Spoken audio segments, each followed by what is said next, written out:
Chapter 5 skin cream test. Vijay को आज रात बिल्कुल भी नींद नहीं आ रही थी। यो फिर अपनी शक्तियों को चेक करने के लिए गांव के पास वाले पहाड़ में जाता है। आध्यात्मिक तरल को पूरी तरह से अवशोषित करने के बाद उसके शरीर में बहुत सारे बदलाव आए थे। उसकी स्पीड, स्ट्रेंथ और रिफ्लेक्स एक आम इंसान की तुलना में कहीं अधिक बेहतर हो गए थे। इससे पहले उसका शरीर कमजोर था और वह एक आदमी के खिलाफ लड़ाई भी नहीं जीत सकता था। अब वो एक ही मुक्के से किसी को जान से भी मार सकता था। विजय ने आज रात पहाड़ पर काफी ट्रेनिंग की। लगभग 3-4 घंटे बाद वो घर वापस आ जाता है। थोड़ी सी नींद पूरी करने के बाद वह सुबह जल्दी काम पर चला गया। आनंद अंकल आज सुबह से ही विजय को पूरे जा रहे थे, जैसे उन्होंने विजय को पहचाना ही ना हो। अरे विजया, मुझे ऐसा क्यों लग रहा है जैसे तुम पहले से काफी मजबूत हो गए हो और तुम्हारी स्किन का रंग भी पहले से गोरा लग रहा है। यह सच में तुम ही हो ना, या फिर विजय के भेष में कोई बहरूपिया है? आनंद जी ने उलझन में कहा। इसके बाद विजय आनंद जी के पास आया और उनके कच्चे को थपथपाते हुए बोला, अंकल जी, मैं ही हूँ, कोई बहरूपिया नहीं है। मुझे लगता है आपकी आंखें दिन पर दिन कमजोर होती जा रही हैं। विजय ने अनजान बनते हुए नाटक किया। आनंद जी ने एक बार फिर से विजय को देखा, फिर अपना सिर हिलाया और कहा, ऐसा लगता है कि मुझसे ही कोई गलती हुई है। आहा, शायद तुमने सही कहा, मेरी बूढ़ी आंखें अब कमजोर होने लगी हैं। आनंद जी की बात सुन विजय थोड़े धीमे से हंसा और उसके बाद वो अपनी बाइक पर डिलीवर होने वाले पैकेज रख DLF लेजर पार्क की ओर निकल गया। विजय जब मोहनलाल को डिलीवरी देने गया, उसे देख मोहनलाल हैरान लग रहा था। उसे ऐसा लग रहा था जैसे उसने कोई अलग इंसान देख लिया हो। तुम विजय ही हो ना? मुझे ऐसा क्यों लग रहा है जैसे तुम काफी बदल गए हो। तुम्हारी स्किन भी पहले से ज्यादा सुंदर दिख रही है। तुम्हारी बॉडी भी एकदम परफेक्ट लग रही है, मोहनलाल ने भी उलझन में कहा। विजय हल्का सा मुस्कुराया और अपनी भी व्हीलर बाइक से एक बड़ा प्लास्टिक का थैला निकाला। उसने उस थैले को मोहनलाल को पकड़ाते हुए कहा, बड़े भाई मोहन, जैसे कि आपने कल कहा था, इसमें कुल 16 बोतलें हैं। मोहनलाल की आंखें चमक उठी और उसने जल्दबाजी में प्लास्टिक का थैला पकड़ लिया। उसने थैले में देखा और खुशी उसके चेहरे पर साफ देखी जा सकती थी। यह तो बहुत अच्छी बात है। विजय, थैंक्स आ लौटा, मोहनलाल ने मुस्कुराते हुए कहा और विजय के हाथों को कसकर पकड़ लिया। 16 बोतलें 6,000 रुपए हर एक के, कुल मिलाकर 96,000 रुपीस हो गए हैं। मैं इन्हें 1 लाख रुपए लगाकर चलता हूँ। विजय, तुम्हें कैश चाहिए या फिर मैं इन्हें तुम्हारे बैंक अकाउंट में ट्रांसफर करा दूं? मोहनलाल ने विजय से पूछा। कैश ठीक है, विजय ने थोड़ी देर सोचने के बाद जवाब दिया। औषधीय जड़ी बूटियों के बाजार में 1 लाख रुपए बहुत ही जल्दी खर्च हो जाएंगे। हाथ में कैश रहेगा तो काफी अच्छा रहेगा।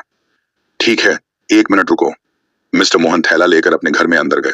जब वो वापस आए वापस आए तो उसने विजय को एक काले रंग का ब्रीफकेस पकड़ा दिया। विजय ने ब्रीफकेस ओपन किया तो उसने देखा नए नए नोटों के 10 बंडल थे। इतने पैसों को देख उसकी आंखें खुशी से चमक उठी। इस वक्त उसकी सांसें भी थोड़ी तेज चल रही थीं। उसने आज से पहले कभी इतना पैसा नहीं देखा था। विजय ने फिर अपने जज्बातों पर काबू किया और एक गहरी सांस लेते हुए मिस्टर मोहन से कहा, थैंक यू भाई। अरे तुम्हारा क्या मतलब है? मुझे तुम्हें थैंक्स बोलना चाहिए। याद रखना, अगर फ्यूचर में तुम्हारे पास और भी ऐसी बोतलें हों तो उन्हें पहले मुझे ही देना। मिस्टर मोहन ने मुस्कुराकर विजय के कंधों को धपधपाते हुए कहा, ओके बड़े भाई, जैसा आपने कहा मैं याद रखूंगा। ओह, 1 मिनट रुको बड़े भाई, मैं कुछ और भी लाया हूं। पता नहीं आपको यह चीज पसंद आएगी भी या नहीं। वो क्या चीज है?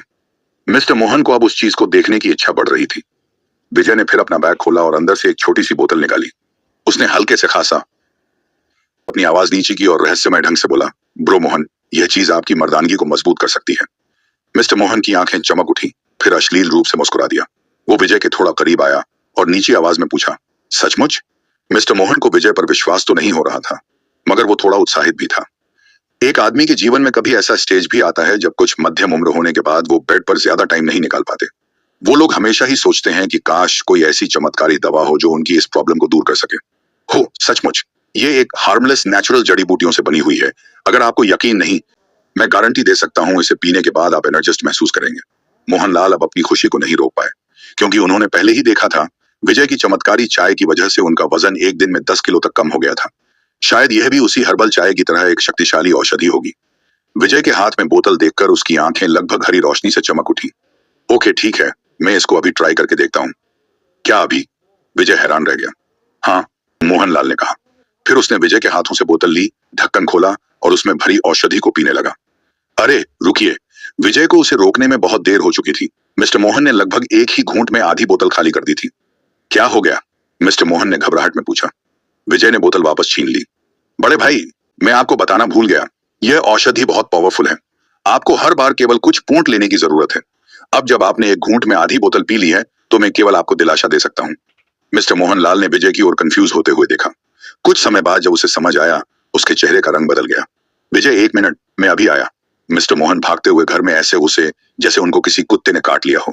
उनको ऐसे भागते देख विजय ने पूछा, भाई आप इतनी जल्दी में क्यों हो? विजय अवाक होकर घर के बाहर खड़ा था। कुछ देर बाद उसे घर से अजीबोगरीब आवाजें आने लगी। अपने कानों को ढकने के बाद भी वो उन आवाजों को साफ साफ सुन पा रहा था, क्योंकि आध्यात्मिक तरल की शक्तियों को अवशोषित करने के बाद उसके कानों की सुनने की क्षमता भी बढ़ चुकी थी। विजय काफी देर तक वहां खड़ा रहा, मगर मिस्टर मोहन अब तक भी घर से बाहर नहीं निकले थे। उसको अभी भी बाहर ना आता देख विजय वहां से निकल बचे हुए पैकेज डिलीवर करने चला जाता है। विजय लगभग 4 घंटे बाद वापस मिस्टर मोहन के घर आता है। उसने घर की घंटी बजाई। कुछ देर बाद मिस्टर मोहन ने दरवाजा खोला। मिस्टर मोहन इस वक्त थोड़े थके हुए से लग रहे थे। उनके पैर थोड़े कमजोर पड़ गए थे, लेकिन उनके चेहरे पर एक बड़ी सी मुस्कान थी। विजय, विजया, ओ यार, आज तो चमत्कार हो गया। मैं बिस्तर पर किसी जानवर से कम नहीं था। मिस्टर मोहन ने विजय को देख उत्साहित होते हुए कहा, पहले आप आराम कर लो बड़े भाई। विजय ने उसके पैरों को लड़खड़ाता हुआ देख मुस्कुराकर कहा, ओके। वैसे विजय, तुम्हारी औषधि कमाल की है। क्या तुम्हारे पास और भी है? मैं उन सभी को खरीद लूंगा। 20,000 पर बोतल। मिस्टर मोहन ने मुस्कुराते हुए कहा, आज के लिए इससे काम चला लो, मैं आपको कल कुछ और दे दूंगा। विजय ने एक आधी बोतल देते हुए कहा। उस बोतल को देख मिस्टर मोहन ने वो तुरंत विजय के हाथों से ले ली।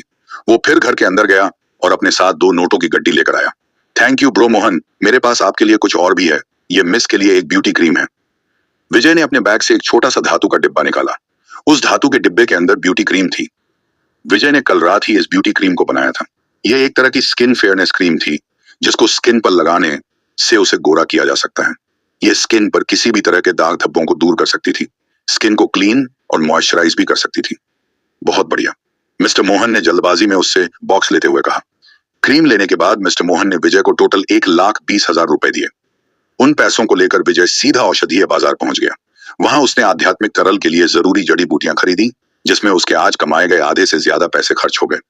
उसने फिर वजन घटाने, ब्यूटी क्रीम और सेक्सुअल औषधि बनाने के लिए कुछ और जड़ी बूटियां खरीदी। सभी जड़ी बूटियां खरीदने के बाद उसका थैला फुल हो गया था। वजन घटाने की औषधि एकदम सही है। जहां तक सेक्सुअल औषधि की बात है, मुझे उसे थोड़ा और पतला करना होगा, वरना ये पीने वाले पर उल्टा असर डालेगी। जहां तक ब्यूटी क्रीम की बात है, मुझे अभी भी उसके असर का पता नहीं है। विजय ने सोचा, ब्यूटी क्रीम वजन घटाने और सेक्सुअल औषधि से अलग थी। उसे पीने के बजाय स्किन पर लगाना पड़ता है, और सभी लड़कियों की स्किन अलग अलग टाइप की होती है, जिस वजह से उसे टेस्ट करने के लिए भी कुछ और लड़कियों की जरूरत पड़ेगी। लेकिन विजय की तो ना कोई गर्लफ्रेंड थी और ना ही कोई फ्रेंड। यह तो बहुत बड़ी मुसीबत है। आखिर में इतनी अलग अलग स्किन वाली लड़कियों को ढूंढ कहां? विजय ने अपनी छोटी 3 पहिया बाइक को सड़कों पर तेजी से चलाते हुए सोचा।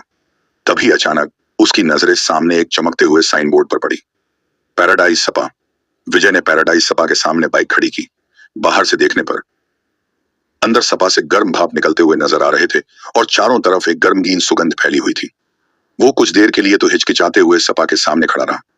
वो अभी यह सोच रहा था, पता नहीं अंदर कैसे कैसे काम चल रहे होंगे। यह सब सोच ही उसके दिल की धड़कन बढ़ी हुई थी। क्या मुझे अंदर जाकर देखना चाहिए? उसका दिल जोर जोर से धड़क रहा था। विजय ने फिर कुछ देर सोचने के बाद खुद से ही कहा, कोई बात नहीं, मुझे अंदर नहीं जाना चाहिए। यह बहुत अजीब होगा। विजय अभी बस वहां से निकलने की सोच ही रहा था, तभी सपा से 2 लड़कियां बाहर निकली। उन्होंने घटिया कपड़े पहने हुए थे और भारी मेकअप करा हुआ था। उन लड़कियों ने जब विजय को बाहर खड़े देखा तो उसे देखते ही उनकी आंखें चमक उठी। विजय ने भले ही सादे कपड़े पहने हों, मगर अब उसकी बॉडी एकदम फिट थी, और उसका चेहरा तो पहले से ही सुंदर था। उन लड़कियों ने उसको देखा और कहा, अरे हैंडसम, अंदर आओ और हमारे साथ थोड़ा एंजॉय करो। उन्होंने विजय की ओर हाथ हिलाया और उसकी ओर आंख मारी। उनमें से एक लड़की उसकी ओर बढ़ी, का हाथ पकड़ उसे अंदर खींच लिया। ओह मिस, ये ठीक नहीं है, विजय ने शर्म से लाल होते हुए कहा। इस वक्त उसका सिर किसी बच्चे की तरह कांप रहा था। क्या विजय इन लड़कियों से बच पाएगा, या फिर लुट जाएगी उसकी इज्जत? क्या विजय की स्किन क्रीम अपना असर दिखा पाएगी? आखिर क्या होगा इस कहानी का अगला पड़ाव जानने के लिए हमारी कहानी सुपर बॉयजीनेस मैन के साथ सिर्फ और सिर्फ अब्दुल रहीम एक्सप्लेनर यूट्यूब चैनल पर चैप्टर 6, विजय गिरफ्तार हुए। ओह शर्म मत करो, तुम शर्माते हुए और भी प्यारे लग रहे हो, उस लड़की ने फिर से उसे आंख मारते हुए कहा, जो उसे अंदर सपा में खींच कर ले जा रही थी।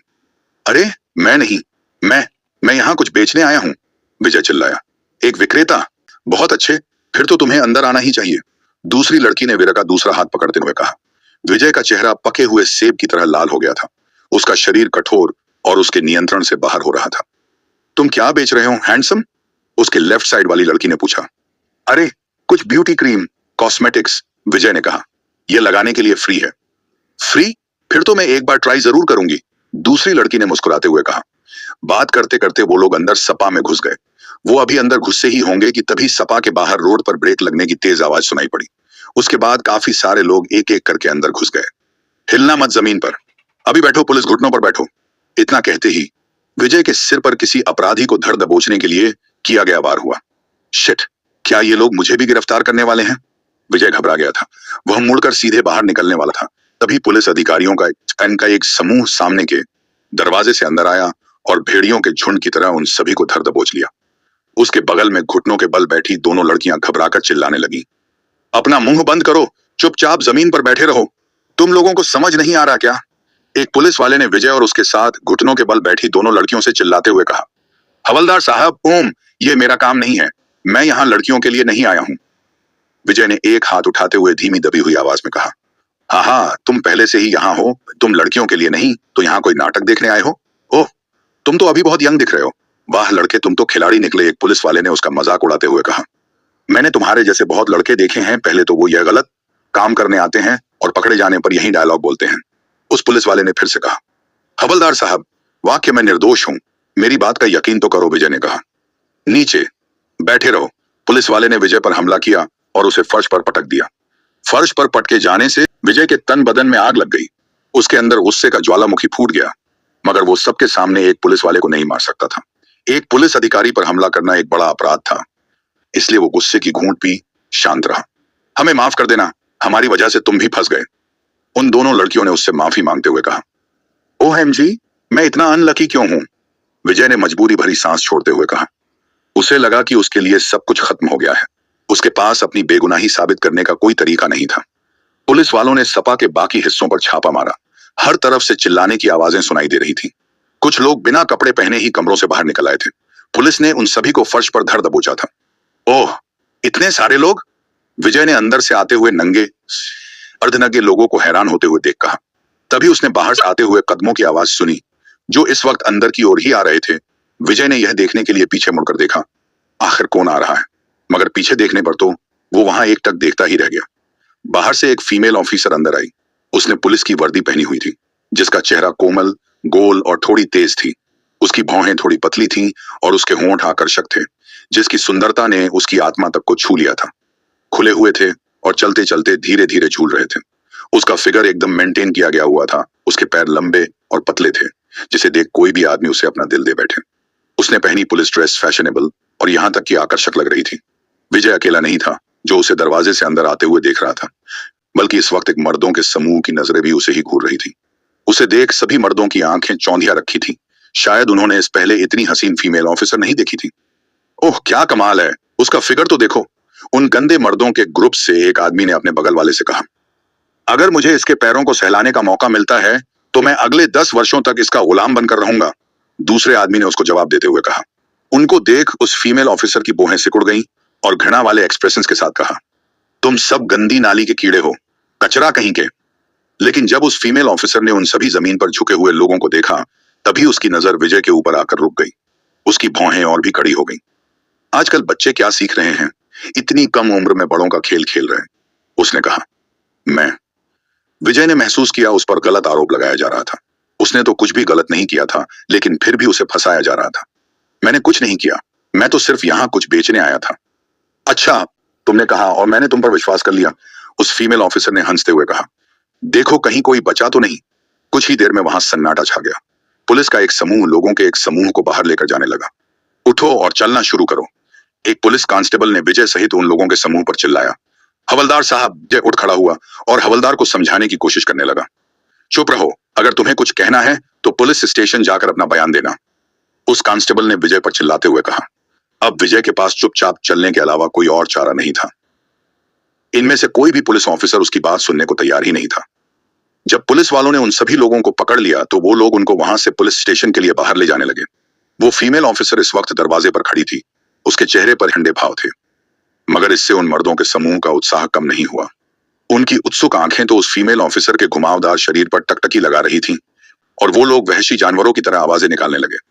तुम लोग क्या कर रहे हो, चुपचाप चलो, एक कांस्टेबल ने उन लोगों को धक्का मारते हुए कहा। तभी विजय को किसी ने पीछे से धक्का मारा और वो उन लोगों के बीच से आगे आ गया। जब उस फीमेल ऑफिसर ने उसको देखा तो उसकी आंखें छोटी हो गई। क्योंकि उसे लगा यह भी उन्हीं लोगों में से है जो अभी उसे देख जानवरों की तरह चिल्ला रहे थे। जब विजय ने उसकी आंखों को अपने ऊपर महसूस किया तो वो आंखें चुराते हुए दूसरी ओर देखने लगा।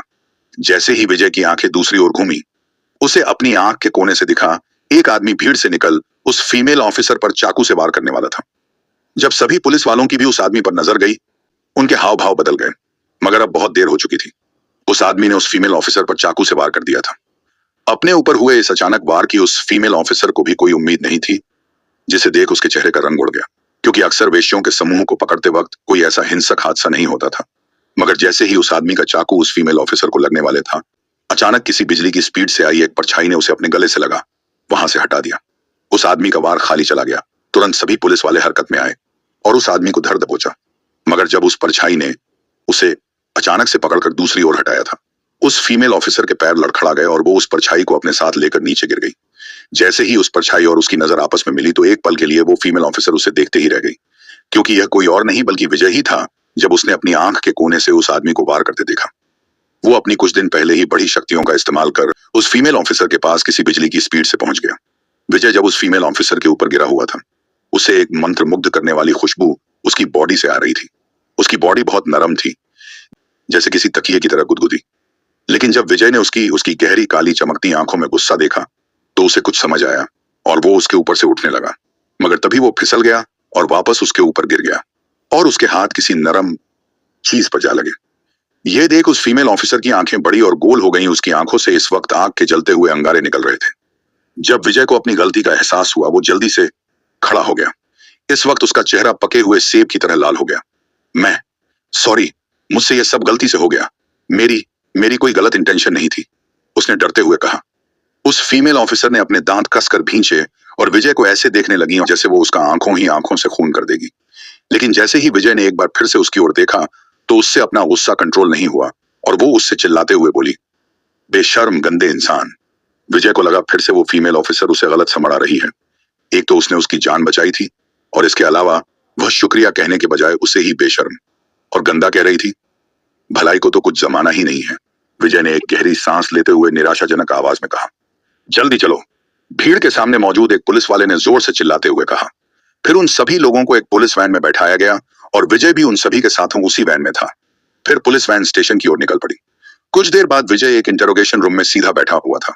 उसके सामने दो पुलिस ऑफिसर बैठे थे, जिनमें से एक खूबसूरत फीमेल ऑफिसर थी।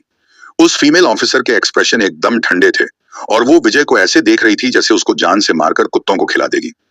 तुम्हारा नाम क्या है? उस फीमेल ऑफिसर के बगल में बैठे मेल ऑफिसर ने पूछा। विजय, तुम्हारी उम्र क्या है और तुम कहां से हो?